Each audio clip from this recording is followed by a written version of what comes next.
If you're watching this video, it is because you have pre-ordered a copy of Girl Wash Your Face. Thank you so much. If for some reason you have access to this link and you didn't pre-order a copy, you're a lying thief. Please stop. No, just kidding. Thank you guys so much for joining us.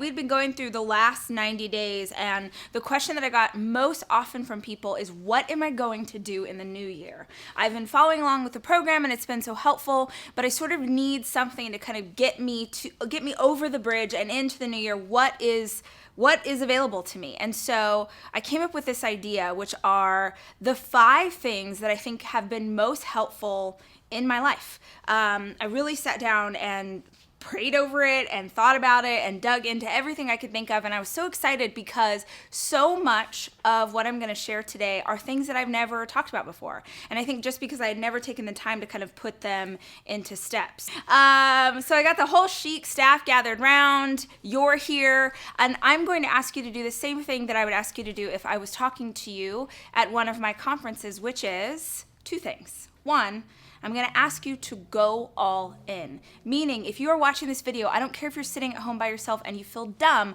I'm going to ask you to do some things with us. I'm going to ask you to write things down. We're going to do a visualization exercise. I'm going to ask you to move your body because energy matters. So we're going to talk about the 5-second rule. This is something that we talked about at Rise. If you have never seen Mel Robbins' TED Talk, I want you to go look it up. Not right now, after you watch this. She has this incredible speech that she gives about how do you hack your motivation? How do you make yourself do something when you don't actually want to do it? It's the 5-second rule. It is, instead of hemming and hawing and thinking, oh, at some point I'm going to want to do it. Maybe I don't want to go to the gym right now, but later this afternoon I might want to. No, you're never going to feel like doing the thing that you don't currently want to do. You're okay. You're okay. Don't worry. It's fine. It adds energy. It adds life. It's great. 5-second rule. So here's what it is. Her speech talks about the idea that you are going to count down from 5. And when you get to 1, whatever it is, the thing that you've told yourself you're going to do, even if you don't feel like doing it, you're going to do it. You're like a rocket ship. You're propelling yourself into the thing. You're motivating yourself. You're hacking that motivation. So 5, 4, 3, 2, 1. Today we're going to use 5, 4, 3, 2, 1 to move our bodies, because I don't think that you can make good decisions. I don't think your mind is clear. I don't think you bring the energy that you want to bring to a problem or an idea or your freaking future if you're sluggish. So if you're watching this video right now, like cuddled up in bed, like with a cozy blanket, no, this is not the right state for you. So 5, 4, 3, 2, 1, we're all going to stand up. Now you can stand up. Everyone, get ready. Katie's like, what do I do? Great. Yep. We're going to count down just like we're at Rise. Well, we're not going to tell you. We're just going to start dancing. Sorry, Jack. Sorry, hit the mic. Oh, no. It's okay. Pink state, Alexa. Pink state.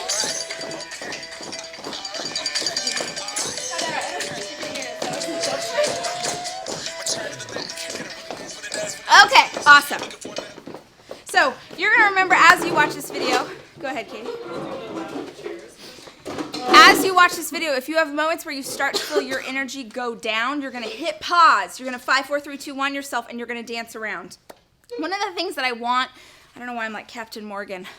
One of the things that I want you to do, this is just a side note, but everyone should have this. And as you go into a new year, it's a great time to start. What is the one song that no matter what mood you're in, no matter how you're feeling, no matter how tired you are, if you hear this song, it makes your heart explode. It makes you have to move your body. If you don't know the answer to that question, you got to start there, friend. You got to know. Does everyone here know their song? Mm-hmm. What is it, Rosie? What's that? I like Mine Shake That Monkey. Too short. Perfect. You got to know your song, because I can't think of anything in the world. Maybe this is just me, but I can't think of anything in the world that will pull me out of a mood or give me energy like music will. So my song might not be your song. You might like Dolly Parton or Barry Manilow, or I have no idea, but you should know what it is. So we dance around. We're feeling good. Let's start it off. The 5 things that changed my life. So if you don't know about my past, if you haven't heard me talk about it ad nauseum as we launch this new book, I grew up on a street called Weed Patch Highway. That wasn't a cute name that the local hipsters gave it. Like, it literally is a weedy patch of land out in the middle of freaking nowhere. And is populated mostly by migrant farm workers. So that is where I grew up, and grew up in a house that really, really struggled financially for most of my life. And from my earliest rememberings until the time I left home at 17, my parents were always in a state of either about to break up or had just gotten back together. There would be a honeymoon period, and then the fighting would start again. So I come from a place of extreme trauma. And I don't even go into all the detail about what trauma there was. But in that place, I mention it because I think some of you are going to understand, and maybe even some of you in this room have been in scenarios where I didn't even know what I was doing as a little kid. But now people would call it, now like fancy motivational speakers would call this a visualization exercise, and I didn't even know that's what it was. I just knew that it was how I took myself out of the space that I was in. So the very first thing, and I think honestly, as silly as it sounds, but one of the biggest thing that has made such an impact in my life is my imagination. So Sammy's here now. I could have like fancy writing if I wanted to.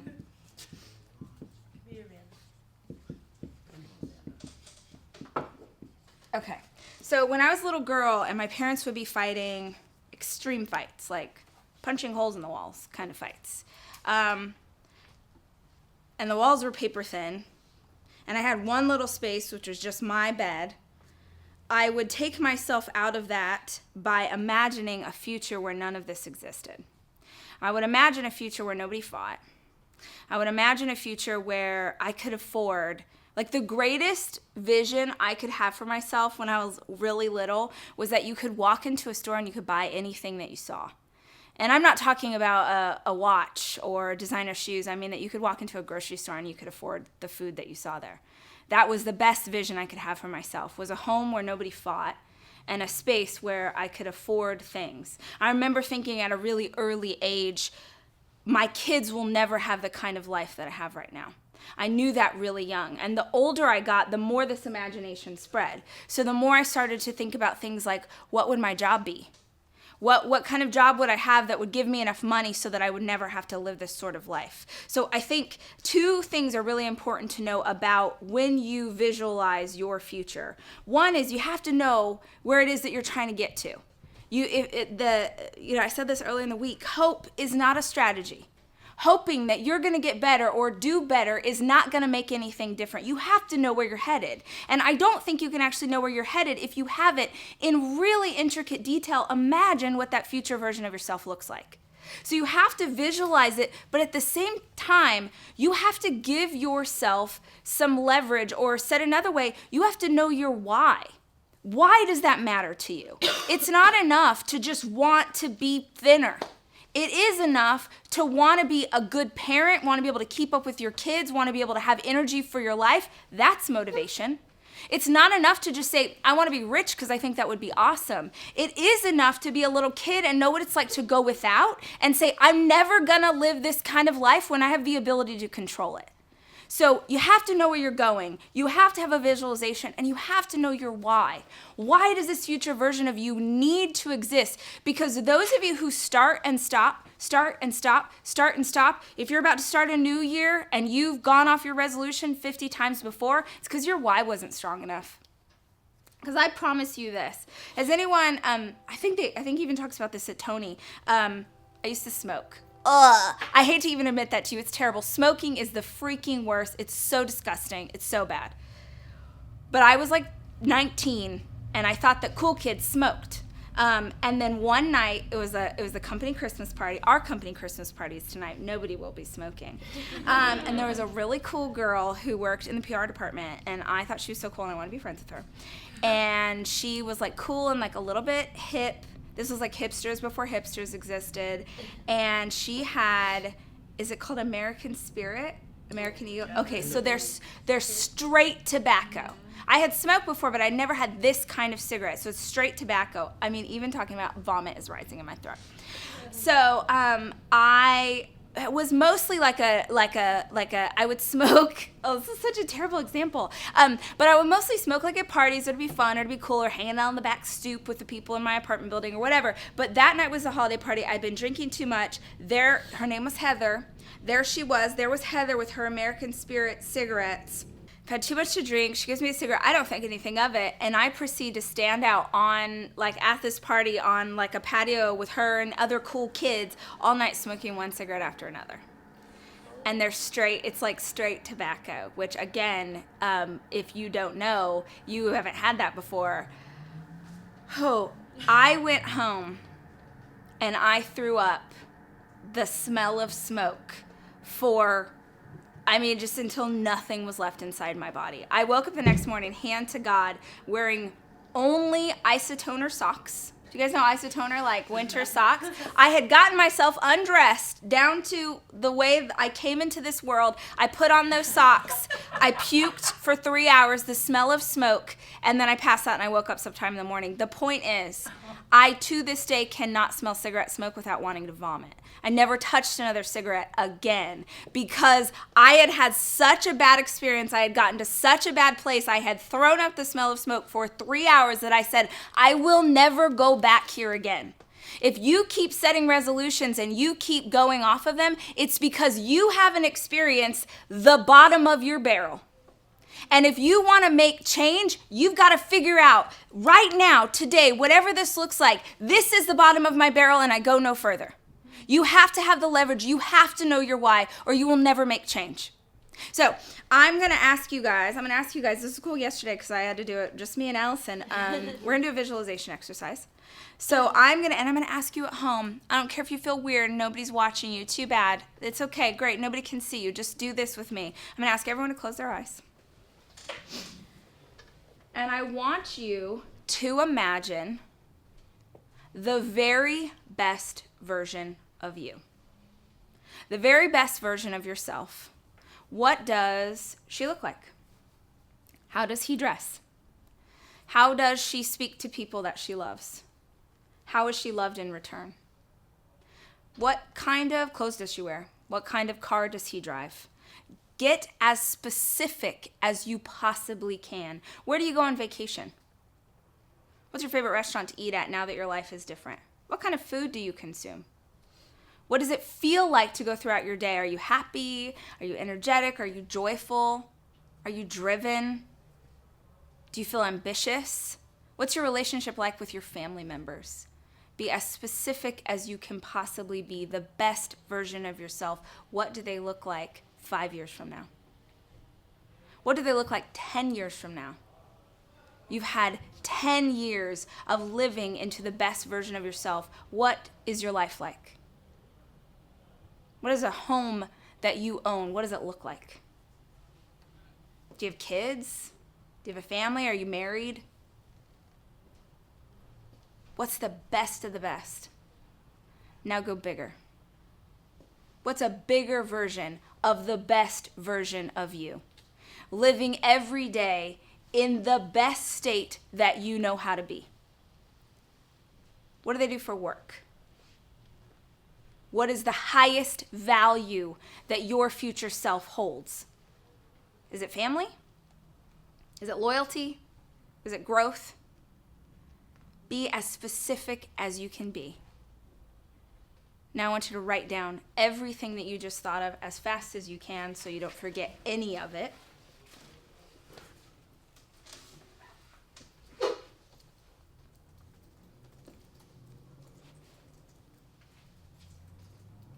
The best version of me is when I'm at my best I.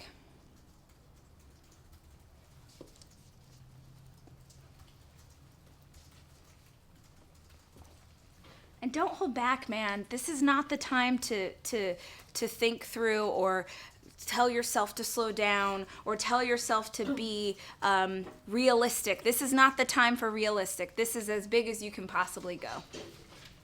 I'm curious, how many of you, I mean, I know some of you because you've gone to Tony Robbins with me, but how many of you have ever thought this in specific detail about the future version of yourself that you wish you could be? Thank you, Amari. Thank you.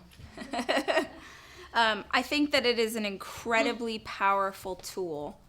People ask a lot, hey, how do I motivate myself when I'm not feeling like doing the things that I want to do? And one of the best tools that I know of for myself is to go back to this well, is to know that the best version of myself is healthy for my kids, which is a really good, not just healthy for my kids, but has the energy to teach in moments like this, or stand on the stage at Rise for 2 days, and has the energy to keep it up. That's my why a lot of times when I don't want to go to the gym, let's say, or when I want to eat Taco Bell for dinner, I remember the future version of myself. So I think it's a really excellent hack for motivation.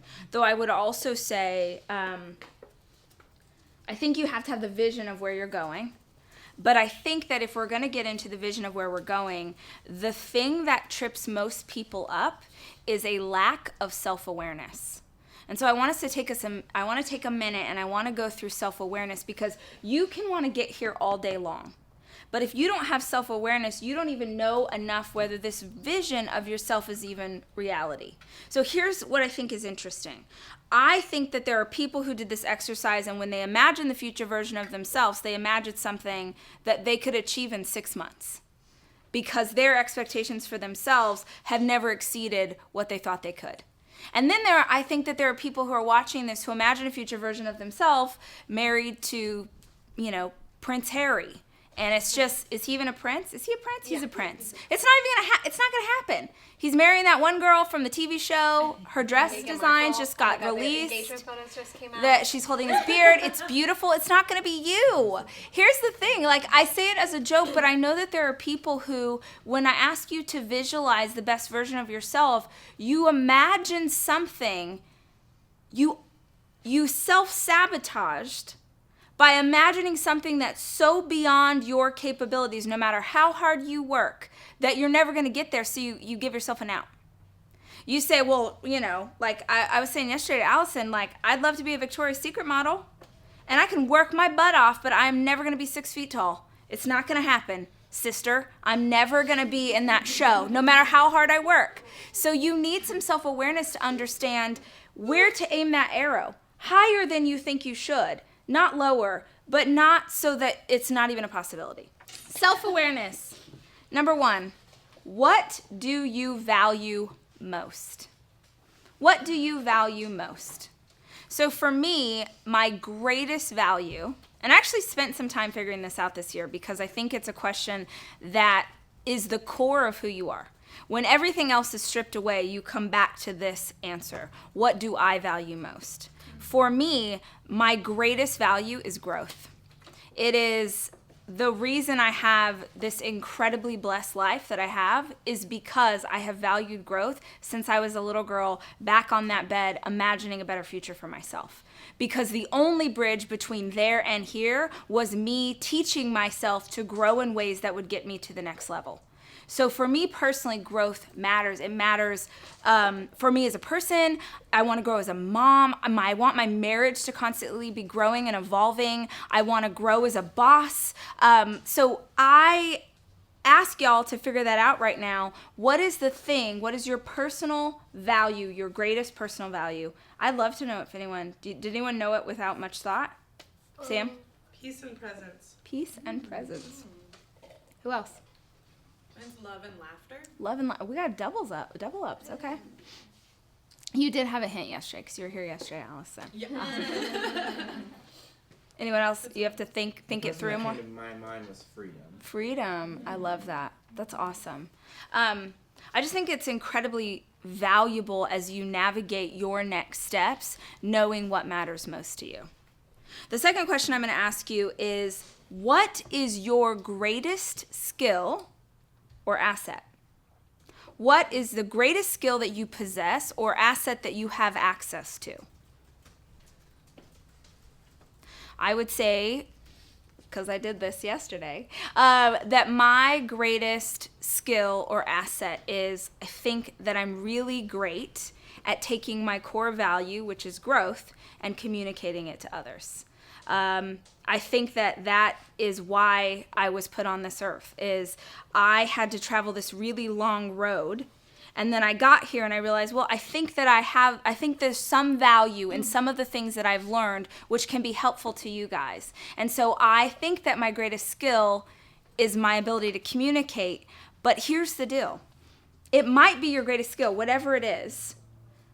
But if you just rest in it, like, hey, I know how to communicate, or I know who has another skill. Who can tell me their skill? Anyone shout it out. You don't know? Listening. Okay. What else? Taking an idea and making it into something. That is your skill. You are really gifted at that. I think. What? I think you better do it, girl. Affirmation. Your skill has the ability to grow exponentially if you don't rest on your laurels. Meaning, if you don't just decide, this is what I'm best at and I'm done. I think that I'm an excellent communicator because my greatest value is growth, and I keep trying to grow as a communicator. Right now, I meet with a vocal coach to learn how to speak for long periods of time without my voice getting sore. I watch tons of videos of other people giving keynote speeches. I go to conferences that I don't even need to really learn what they're talking about because I want to see how other people teach. I am constantly trying to get better at my greatest skill. So I would challenge you to know, what is your greatest skill and what are you doing in 2018 to help become stronger in that way?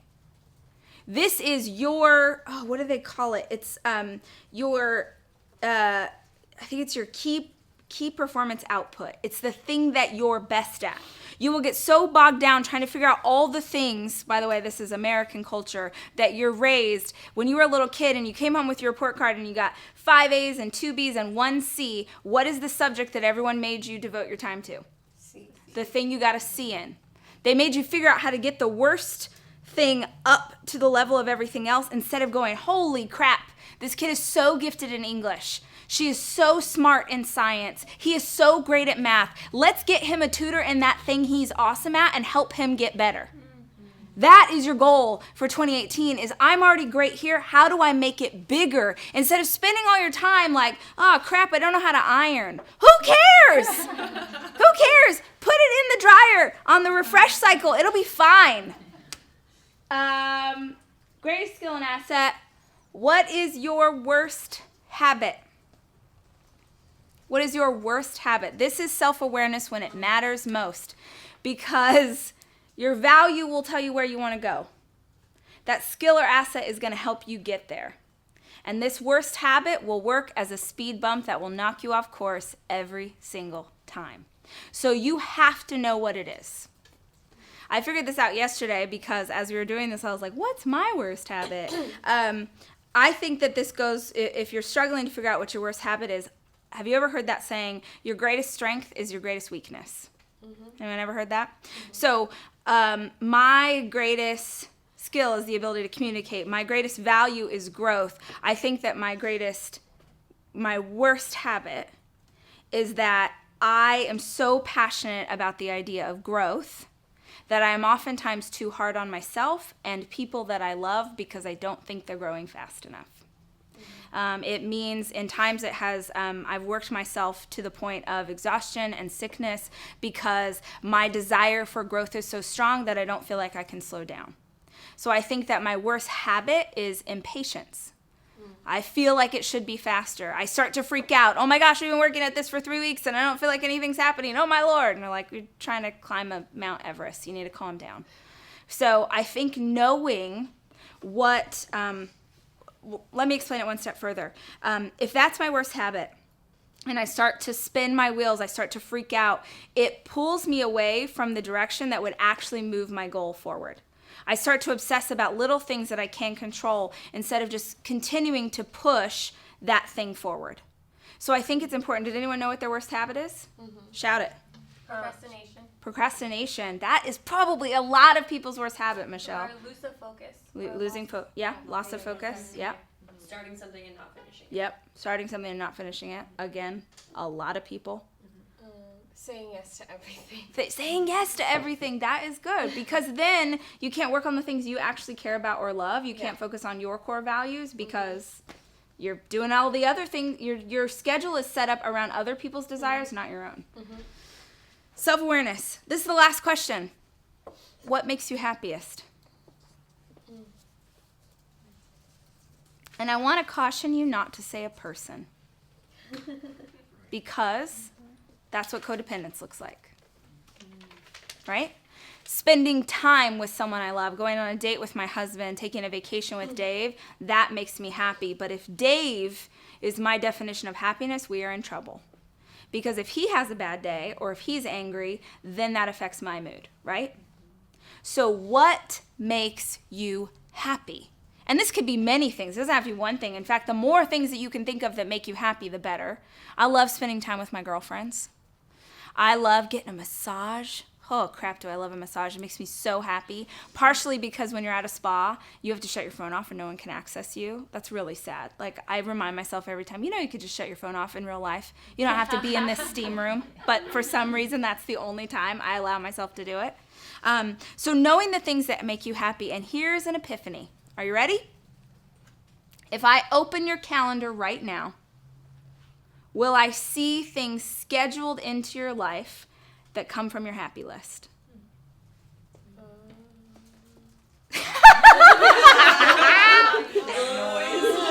It's the simplest idea ever. It's the simplest idea ever. I have to remind myself of this all the time. When I start to feel stressed out or anxious, I immediately go back to when's the last time you did a happy thing? When's the last time you did something that makes you happy? Like just for you, nobody else. Will your schedule reflect a life aimed at being happy or a life fulfilling other people's expectations for you? All right. We got through the first section. I know you think that I promise not all of them are that long. That's so good. I know. Good. All right. So, first thing, imagination, the vision of who I wanted to be. And the second thing that got me where I am, no one is surprised by this, unless you've never met me before. Goal setting. Goal setting. A dream without an actual plan is just a wish. Hope is not a strategy. As you walk into this year, as you're trying to figure out the person you want to be, you have to have a goal. One of the best moments of my career in the last 5 years, I'm not even kidding, was we did this call with one of our tribe members who had come to Rise, which is a 2-day conference. If you think this is inspiring or awesome in any way, you should be in that room in April here in Los Angeles. It will blow your freaking mind. But Jessica had gone to Rise with us in Austin last year, and she said, I'm a mom and we own this family business, and I came to Rise and I didn't know that I should have a goal. And my brain crumbles because I'm goal setting is such a big part of my life. The idea that there are those of you who don't know that you should have a goal, what in the world? And the fact that someone could come to one of our events and leave understanding that she, as a woman, has value to herself, not for what she can provide to other people, not for her kids, not for her husband, not for her mom, but for herself, she's allowed to have a dream and a desire and a goal. Holy crap, that is amazing.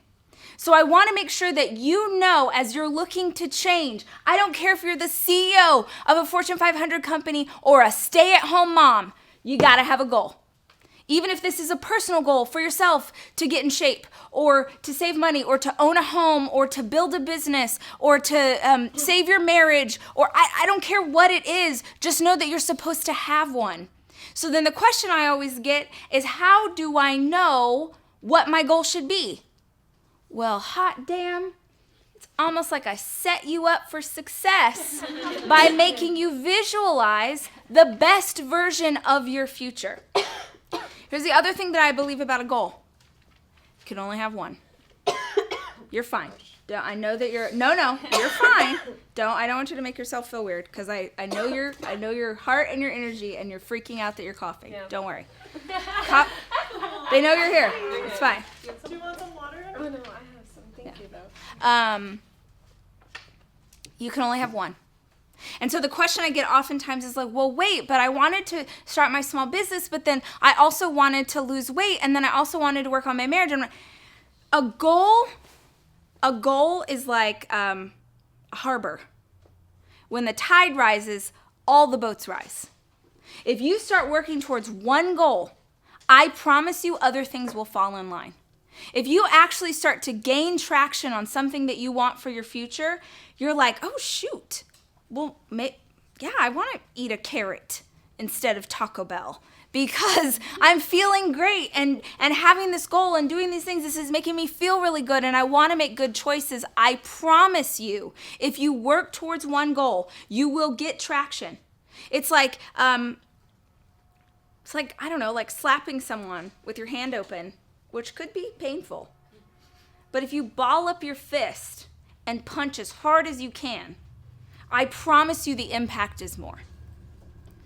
That's a problem for a lot of you who miss out on a resolution or fall off the wagon. It's because you've got 10. So I want you to imagine this future version of yourself. I want you to ask yourself right now, what is one goal? And don't overthink this. It doesn't have to be the perfect goal. It doesn't have to be the end-all, be-all. But what is one goal that will get me closer to this version of myself? Think over it. Write it down. What is this one goal that this vision has that I could work on this year? A goal has to be two things. It has to be specific, and it has to be measurable. A lot of people say that a goal also has to have a time limit, and I don't like that for personal goals, because I feel like it sets us up for failure. I feel like if you tell yourself you got to be in shape by the end of February, and then you get to mid-February and you haven't done it, you beat yourself up. And I'm not interested in perfection. The intention here is that this is a lifelong process to become who you were meant to be. Lifelong process don't have a time limit. All that matters is that you have consistency. We're not looking for perfection. We're looking for consistency. Simon Sinek says, if you go to the gym right now for 9 hours and you work out as hard as you can for 9 hours, you won't get in shape. But if you went to the gym every day for 15 minutes, you would get into shape. I can't tell you when, but you would eventually get into shape. And the idea is that for most of us, especially at a new year, we are so focused on intensity. We're like, I'm going to go hard. I'm going to go super hard. I'm going into this year. I'm eating clean. I'm working out every day. I'm with my prayer journal. I don't know, whatever it is, you've decided you're going to go hard. And the problem with intensity is that the first time it encounters something and gets knocked off the course, you can't get it back. You can't get intensity back, but you can get consistency back. Your goal for this year is to just keep getting up over and over and over again, and you have to know where you're going. A goal has to be two things. It has to be specific and measurable. I want to lose weight is not specific, nor is it measurable.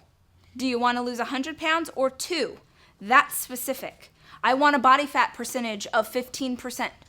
I want to save $5,000.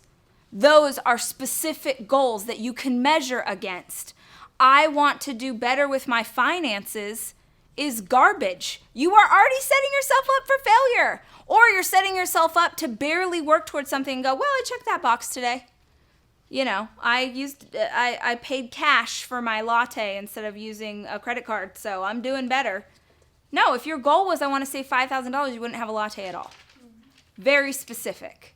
I have an incredible Deus episode on goal setting.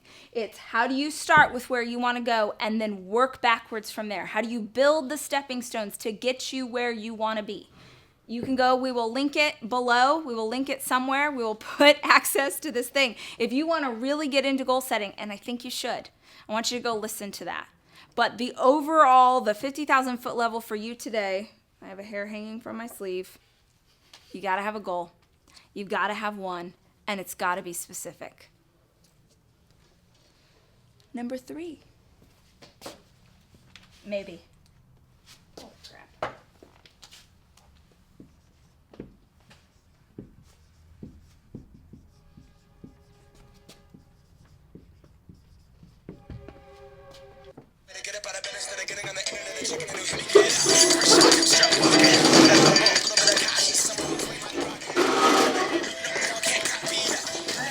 Yeah, don't hit your head or your elbow.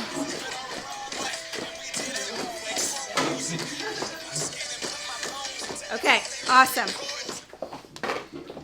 Well done. Well done, team.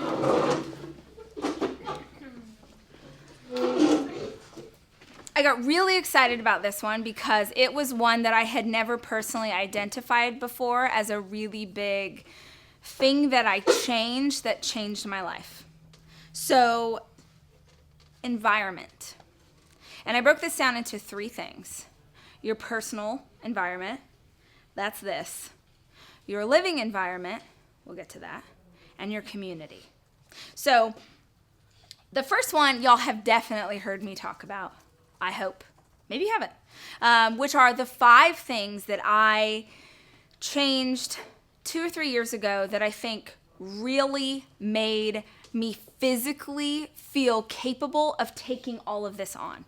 I called it 5 to Thrive, which were the 5 things that were most helpful to me. So if you've heard it before, don't skip past this part. Live in it with us. Here we go. Number 1, you are going to drink half your body weight in ounces of water every single day. Let's do easy math. Let's say you weigh 100 pounds. You're going to divide that in half. That's 50 ounces of water every single day to hydrate. Now we're going to get questions. Here we go. Doesn't that mean you have to pee all day? Yes, that's the point. Flushes all of the crap out of your body. 2, hydration is so important for so many reasons, but one of the biggest is for those of you who are struggling with weight loss or not eating all the time, often a lack of hydration feels like you're hungry. You're like, man, how am I hungry? I just ate. You're not hungry. You're thirsty. Try drinking a bottle of water and then seeing if you still need food. The other question is like, I don't even know how to keep track of it. Well, I just find, okay, this is 24 ounces. So I'm like, if I drink 3 of these, I've covered my water for the day. And oftentimes that looks like just chugging water as fast as I can, like a boy well, I guess a girl at a frat party could also chug some kind of beverage. I don't want to just say that it's boys who do that. But those of you who are like, you're sipping a little bit at a time and think you're going to get through it, you're not going to. You have to actually put effort into this. Drink half your body weight in ounces of water every single day. The second thing that you're going to do is get up an hour earlier and use that time for yourself. I think this is especially powerful for those of you who are moms. If you start, I am like, you shouldn't ever, hold on, my husband's calling me. Everyone take a moment. Yes, sir. The idea of waking up an hour earlier, you're fine, Michelle. The idea of waking up an hour earlier is so important, particularly to those of you who are moms. I know I shouldn't make sweeping generalizations about other people's family, but I'm going to stand firm in this idea. If your kid wakes you up in the morning, you're screwed. You are. You're already behind the 8 ball. If your kid is the one who wakes you up, either a baby by crying or a little kid by waking up and needing you, you are starting your day on defense instead of on offense. That extra hour in the morning is key. It is everything. Those of you who say you don't have any time for yourself, this is the time. If you want to work out, if you want to read a book, if you want to pray, if you want to write things to yourself, if you want to, I don't even know, get up an hour earlier. So then here are the 2 questions I always get about this. I get notes from moms who are like, I have a 6-week-old baby and I'm struggling to wake up an hour earlier because I only got 2 hours of sleep last night. What are you talking about? You need to be sleeping. If you have a baby under 9 months of age, this one is not for you, sister. Just wait until they're older and then try. Stop. Be graceful with yourself. I love that you're trying to push yourself into something new, but these are not changes that you can make if you are going through a massive life change currently, okay? So if you got a new baby, not for you. The second question that I always get is, what about, like, I'm a doctor and I get up at 3 a.m. already. Well, gosh, I definitely don't want you to get up at 2 a.m. Then, come on, friend. We're just looking to carve out an hour of time for ourselves in a day. That's all I want you to do. If you don't have an hour, you don't have a life. And I piss people off. I get angry notes when I say that because they're like, you don't know me. You don't know my schedule. I know that if you can't find an hour for yourself in a 24-hour period, you need to look at your schedule again. You need to ask yourself what you are doing with your time. At night, watching TV for 5 hours and then going, I don't have any time for me. Come on.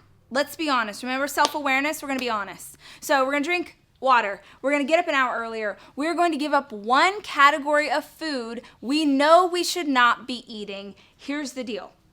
Years ago, have you ever met those people that are actually, like, they are addicted to diet soda? And it's not a joke. Or addicted to regular soda, or addicted to anything, like, I have to have my fix. That was me with Diet Coke. Truly, it was my favorite. Oh God, I loved it so much. Look at me, I'm like getting jittery just thinking about it. I loved a Diet Coke. And I knew it was bad for me. I was having like 3 a day. I knew it was bad for me. So I was like, okay, gotta give it Diet Coke. I'm gonna go down to 1 Diet Coke a day. And so I would plan out my daily Diet Coke like an addict. Like, oh, am I gonna have it? I'm gonna have it at lunchtime maybe?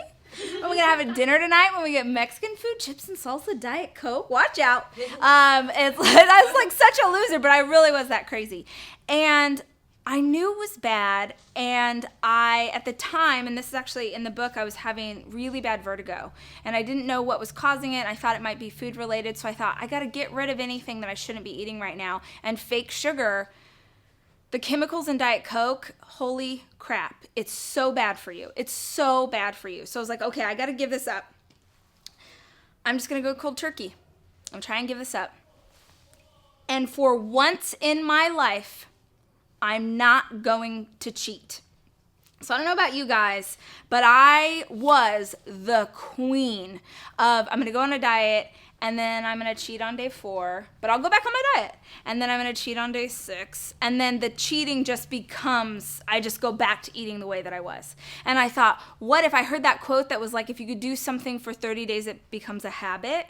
And I thought, what if just one time, just 1 month, Rachel, you did not have Diet Coke for 30 days. This sounds so stupid.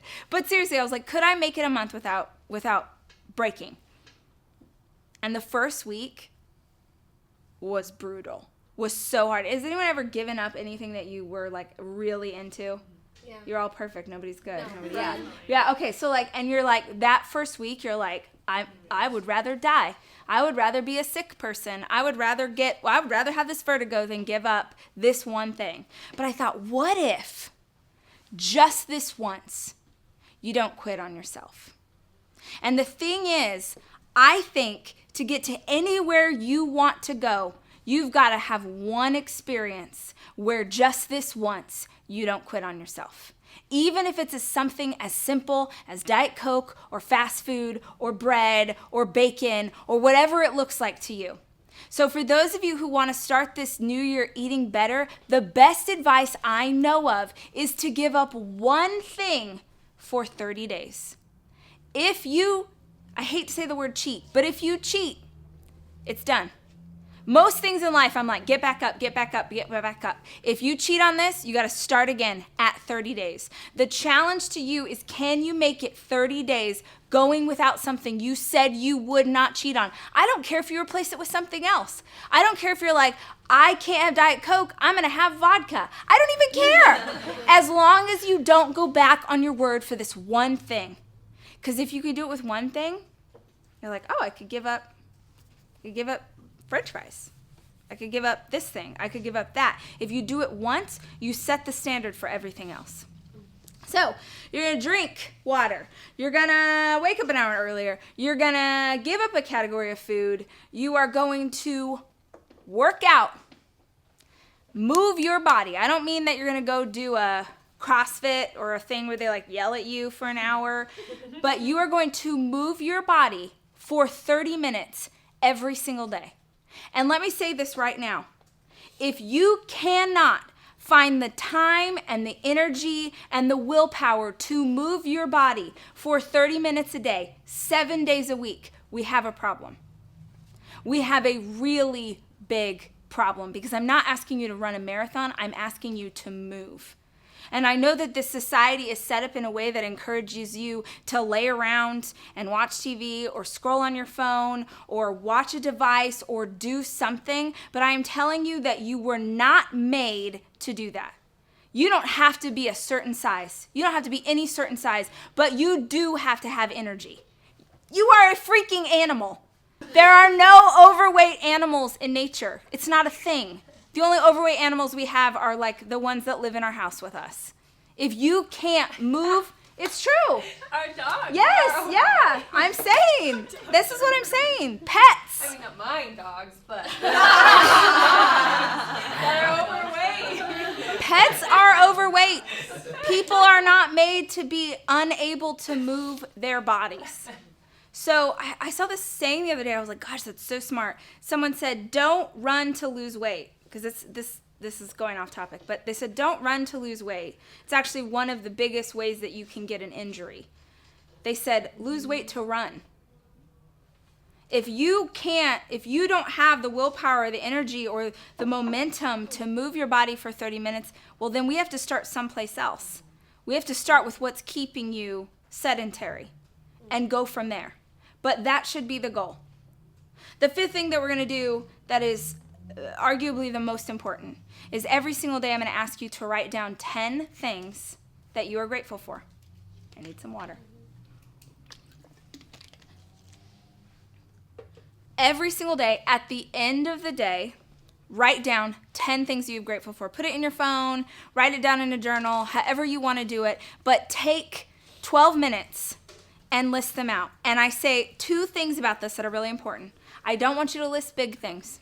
I don't want you to say that you're grateful for your partner. I don't want you to say that you're grateful for, the ability to breathe.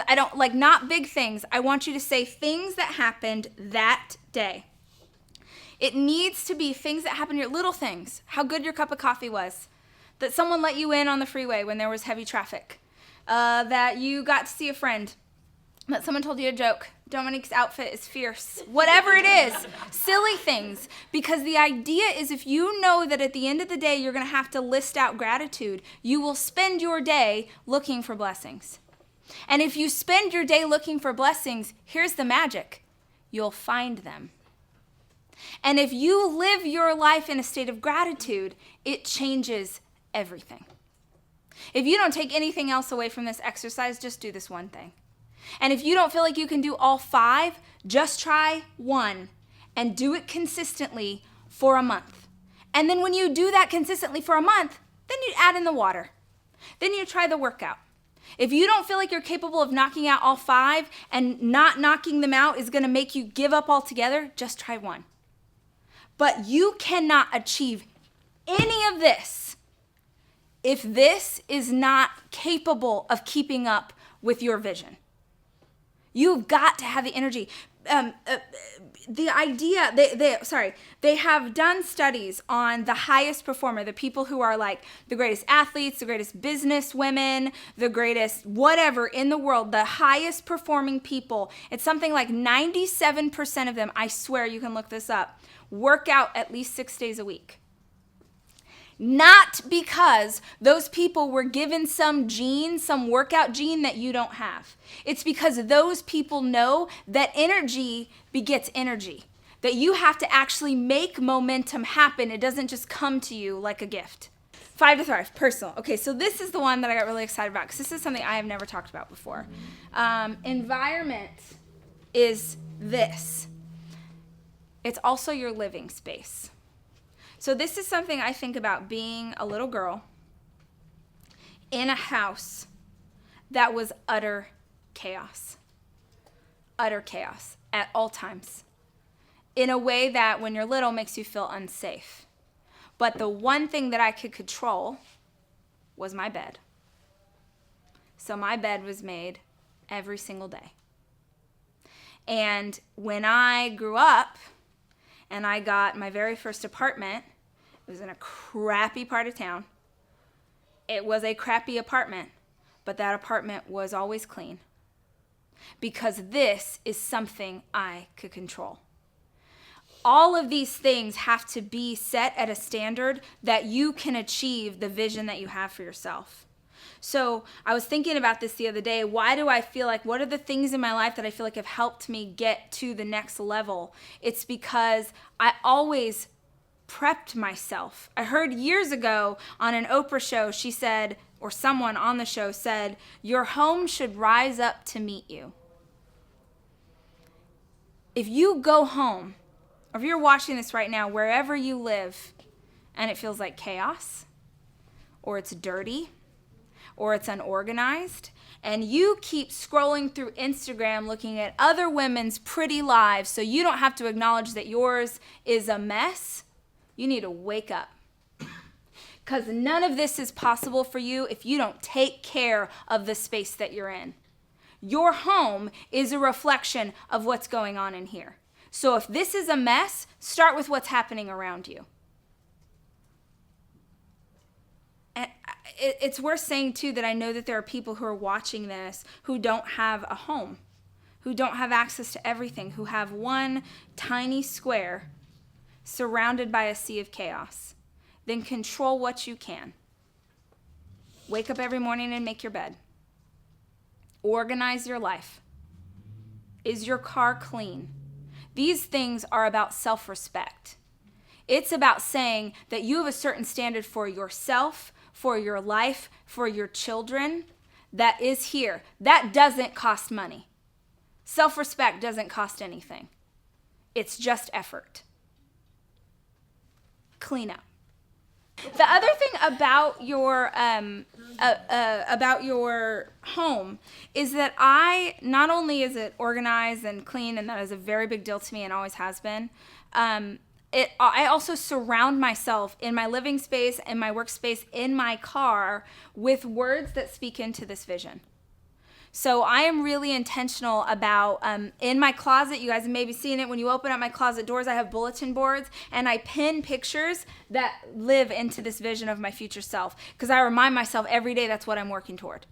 I love words. Words are really powerful to me. So there's words in my car. I'll write them on Post-its. I'll send texts to myself. I'm like super cheesy. I'll set alarms on my phone with words that I feel like I need. And then just random times throughout the day, a word will pop up and remind me who I am and what I'm about.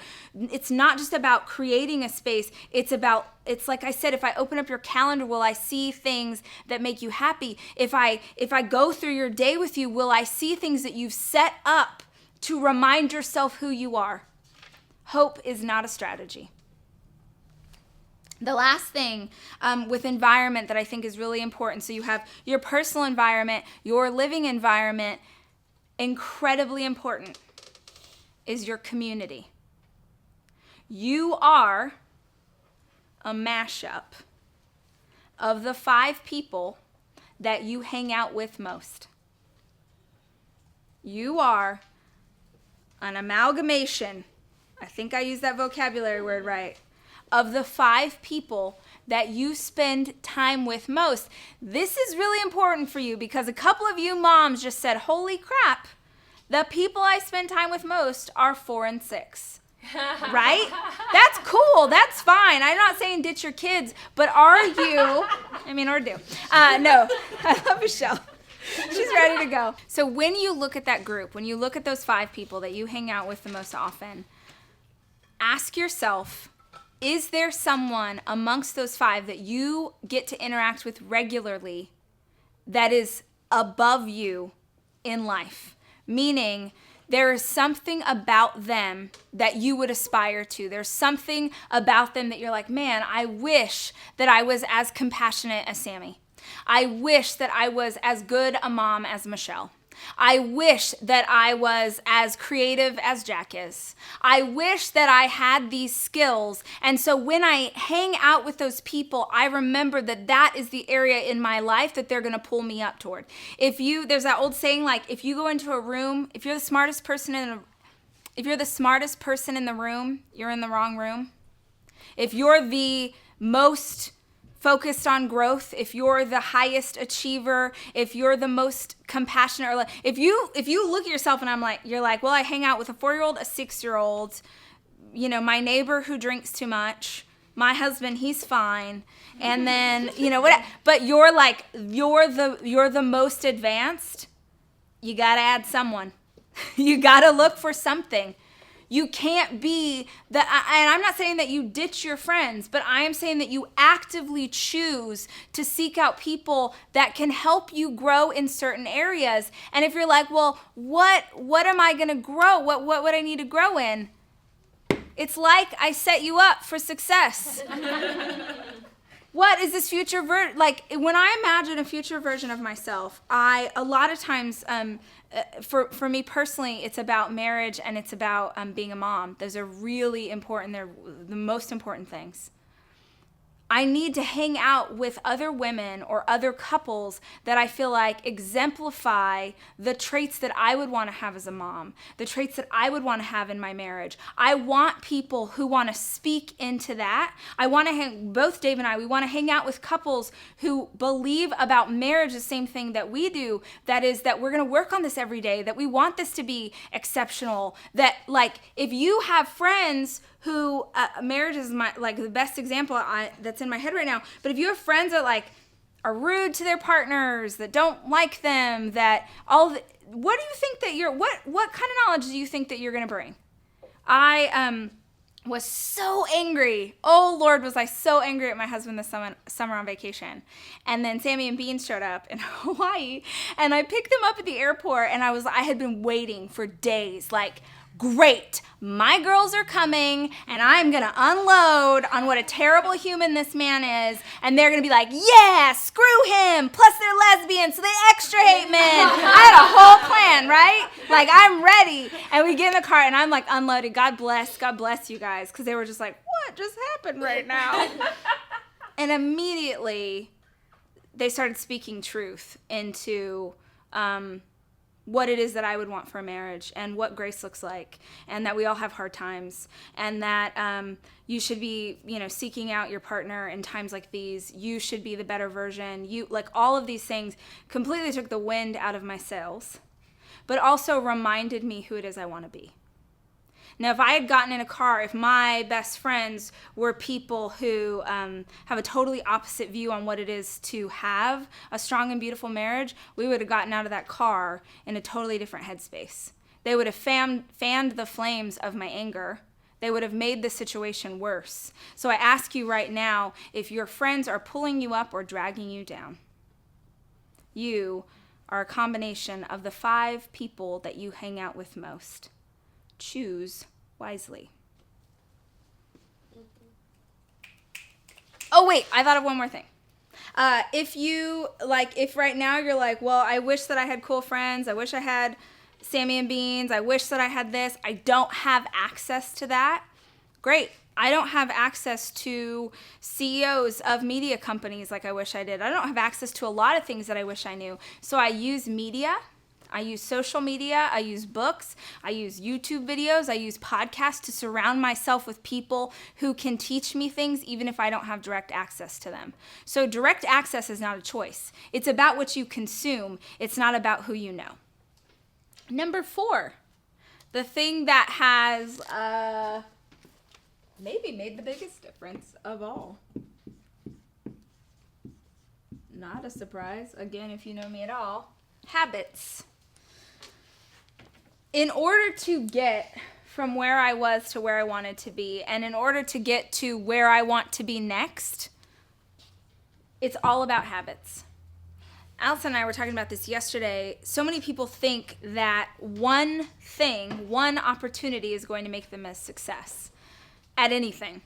When the reality is that success comes by doing 50 things over and over and over and over. Intensity, remember, is not as important as consistency. And the thing about consistency is that you do it for a while. You're like, fine, I'll commit to this thing and I'll do it 3 times a week for the next 6 weeks. And you're like, nothing's happening. And then all of a sudden you're like, holy crap, where did that come from? As you start this year, as you start on the journey to becoming the person that you want to become and to live out that vision that you want to live out, I want to ask you what habits you have right now that are going to help you get there. Because life is about a series of really good habits. The makeup of a habit is a cue. Something happens. It's a trigger for you. An activity, an action. You take action because of that cue and you get a reward. Every single time. A cue, an activity, a reward. For instance, for me personally, the way that I coped with the life that I had as a little girl was I learned to be an emotional eater. If you're sad, you eat. If you're happy, you eat. If you're anxious, you should eat. If you're mad, you should eat, and then you should have Oreos. I learned that food was the only thing that I could have access to that would make me feel better. And so what that meant was that when I became an adult, whenever I had anxiety or fear, I would go to the kitchen at 11 o'clock at night and binge everything. The thing is, you can't change the cue. You can't change that life's going to happen and you're going to feel scared or sad or get anxious. That's still going to happen. What you can change is the activity. So, for instance, when I was binging, my cue was I feel anxious. My activity was I'm going to eat some food. The reward was I feel better. For that brief period of time, I get a high from eating all of that food. I feel so much better. The problem with most terrible habits, which most people have a couple of, is that you have your reward, and as your reward starts to die off, it actually triggers the cue again. So for me, I would eat, I like say this as a joke, but it's not. I would eat an entire sleeve of Ritz crackers and like half a tub of cream cheese. That was like my go-to. And then I would feel, oh God, that was so delicious. And then 20 minutes go by and I'm like, you're a piece of crap. That you just ate all that, you blew your diet, you've been working so hard, you just threw it all away, you're garbage, the negative self-talk starts, and I think, well, dang, we're already here, let's have dessert. And then I would eat dessert, and I feel really good, because I just had my dessert, and then I'd be like, well, here we go, now we feel like crap again, because you've eaten Ritz crackers and peanut butter on top of Oreos, that's disgusting. Parent Trap? Yeah. Thank you. For some reason, I just always know you're going to get my jokes. It's weird because you're so much younger than me. And then I would trigger myself again and again and again. And what I realized was you cannot change the trigger. You can only change the activity. So now, So now I have anxiety and I go on a long run. I go work out. And by the way, I used to freaking hate people who were like, if you feel stressed, go work out. Screw you, Pam. We're not all made like that, okay? Except neither is Pam. She's just choosing that. And for me, I can choose. I know in my head, you can go and you can binge eat where no one can see you. Because most bad habits we do in the dark, right? No one's ever going to know. Or you can go do this other thing. And you can have the same reward. The problem with most things in life is that the activity that you want to do, the thing that's going to knock you off your goal, that's going to take you away from your vision, is easier for you to access, and it's a quicker reward than the thing that's better for you. That's the problem. The equation for change in any capacity is always very simple. It's so freaking simple to lose weight. It is so freaking simple to get in shape. It's so simple to save money. It's very, very simple, but it's not easy. It's not quick. It's not a reward that you're going to get immediately. You have to choose usually a harder thing where the reward comes later. So for me, for my anxiety, I'll go on a long run. Sex is an awesome act. Sorry for the men in this room. It is. It's really, there's my husband. I want to make out with him. I'm going to feel so much better when it's done. It's faster. It didn't involve Ritz crackers. But you cannot change up the cue. But you can change the activity. So knowing your bad habits is really important, because remember I said that's what's going to knock you off your plan. But the other thing you could give yourself are good habits. You could decide right now, these are the good habits that I'm going to take into the new year that are going to help get me to that goal. One of my favorite habits that I do every single day that y'all can steal is every day, we're not going to zoom in on this, Jack, so everyone doesn't need to know my business. But every single day, for 6 months, I write down the same 15 things every single day. You could scroll back in this book and you would see that list over and over and over and over and over, because every single day I write down who it is I want to be and where I'm working and what I'm trying to achieve. Because a lot of times, especially for those of you who say that you're not productive, you have trouble focusing, you have trouble finishing, you're doing a lot of busy work and making very little traction on that goal. Do you ever have that where you like work for an entire day on something and you're like, wait a minute, I didn't get anywhere closer to this thing that I wanted to be. I did a bunch of stuff.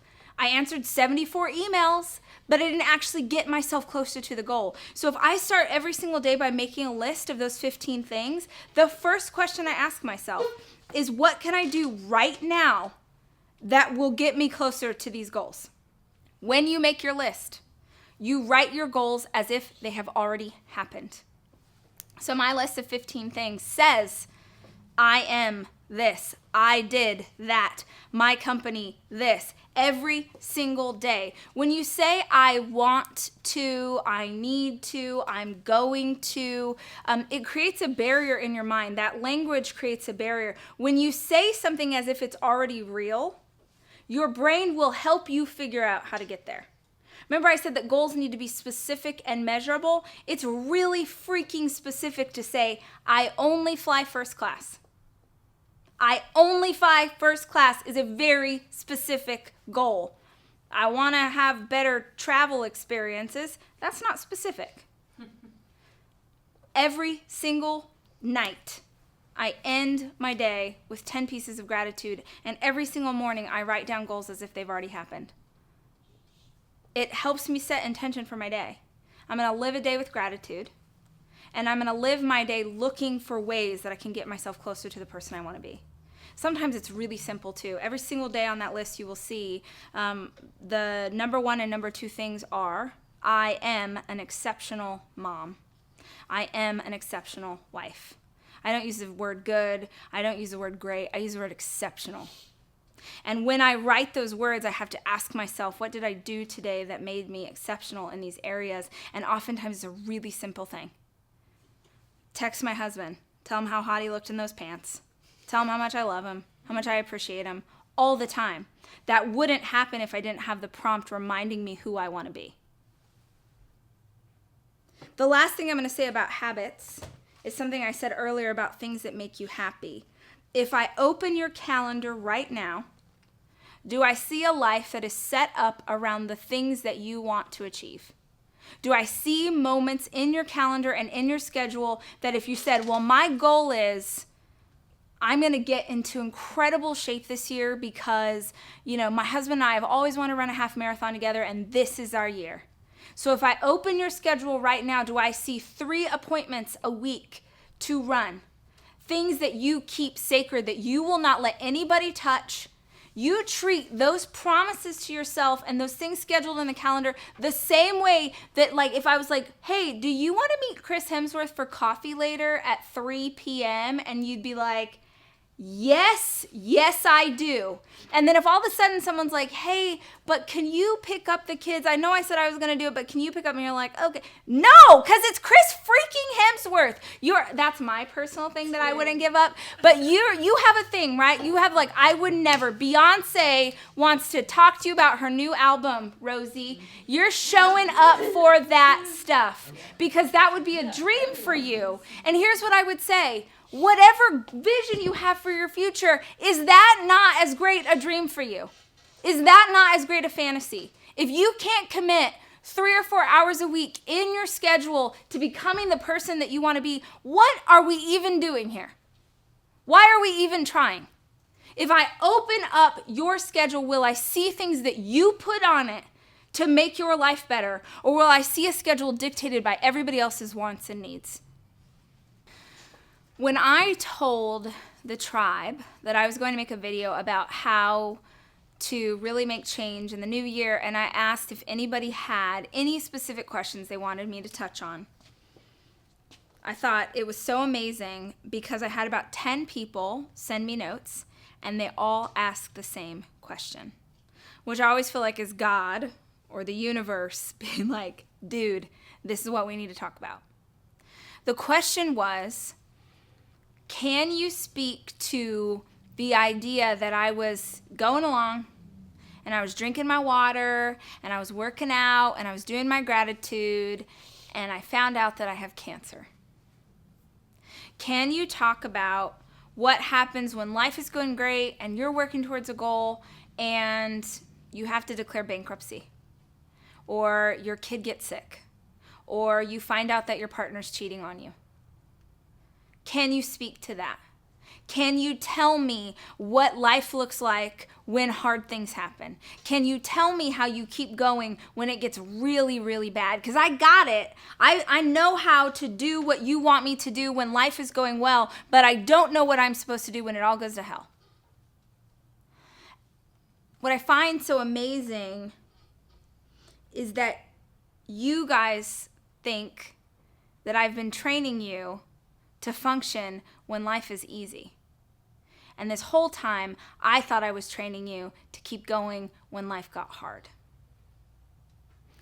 So last year, we had gone through the foster care process, and that was horrible.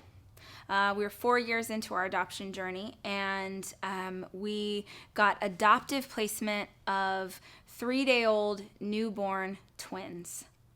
And it was so hard. It was so hard because we had 3 kids and then we got twins, and the girls were both born addicted. So we're managing having twins who were also working drugs out of their system. And it was the happiest I had ever been. We got the girls from the hospital and they didn't even have names. And we brought them home and we named them, and they were our daughters, and it was so magic. And then about 6 weeks in, we found out that they weren't actually adoptive babies, that they had a biological father who was very much involved and wanted them. And they were never, ever going to be our daughters. Which sucks on a lot of levels. And honestly, I can't even fault the system, because sometimes you have to make hard decisions to find a place for newborns to stay. But for our family, it was, and me in particular, it was devastating. And when they came to take the girls, I couldn't be in the house. I went to a coffee shop and cried by myself, and had Dave stay there because I didn't want to be there when they took them away. And I felt like someone had died. I felt like my children had died because I didn't know where they were, and I didn't know who had them, and I didn't know if they were safe or cold, and I didn't know how anyone would keep them on a schedule, even though I wrote it all out. I didn't know anything. And I cried every day, all day, for months. I would take care of the boys in the morning, and I would go in my bathroom and I would cry. And I would come here to the office and I would close my door and I would cry. I didn't eat, and I couldn't sleep without taking pills to help me get there. And in this season, like, I am a fixer, if you can't tell. I am a person who figures out how to get past anything, gets around everything. I will work to the other side. But in a season of grief and pain, there is nothing to do but sit inside that tension. there's nothing to do but figure out how to hold the pain and hold some joy at the same time. If you know your core value, remember I asked you at the beginning, what do you value most? And what makes you happy? If you know the answers to those questions, that is what you go back to in times of discouragement and pain. If you can't hold on to anything else, if you can't hold on to the vision of who you are supposed to be, you can hold on to those incredible habits that you made along the way. You can hold on to life is falling apart, but I can still drink my water. Things are going bad, but I can reach for joy. In the military, they call it two different things. They say there's a wartime general and there's a peacetime general. You can imagine if you're the general of an army when we are at peace, it's a pretty easy job. If you are the general of an army when it is at war, that's a totally different thing. See, y'all thought that I was trying to train you or give you tools when life was easy. Easy does not last. Easy does not stay. If you are going through your life and it's easy, God, I hate to say it, but something's coming. Like that's such a fatalistic, but I don't know any other way. I mean, do you guys know a life where it just was easy for years and years and years and nothing came and nothing threw you off track? I'm not saying that you couldn't be joyful or happy, but stuff happens. The discouragement and the pain and the hard stuff, that's not an anomaly. That's life. The easy, God, take rest and relaxation and joy in those moments where it feels a bit easier to move along. But it was never about giving you tools for when it was easy. It's could you keep moving forward even when it got hard? That season after the twins was just such a state of grief for me. And it wasn't quick.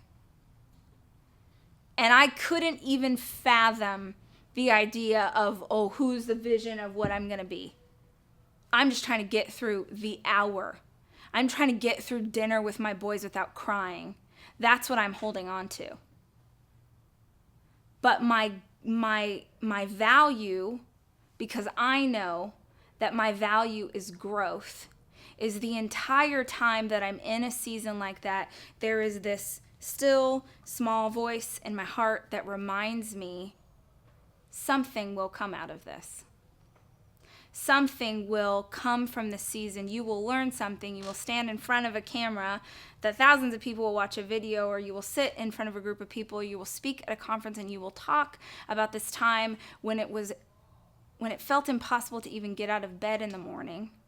And someone who's watching you tell this story will see it and think, that's me. That's where I am right now. Because I know what my value is. Train. I mean, to be able to and still go, even in the hard times.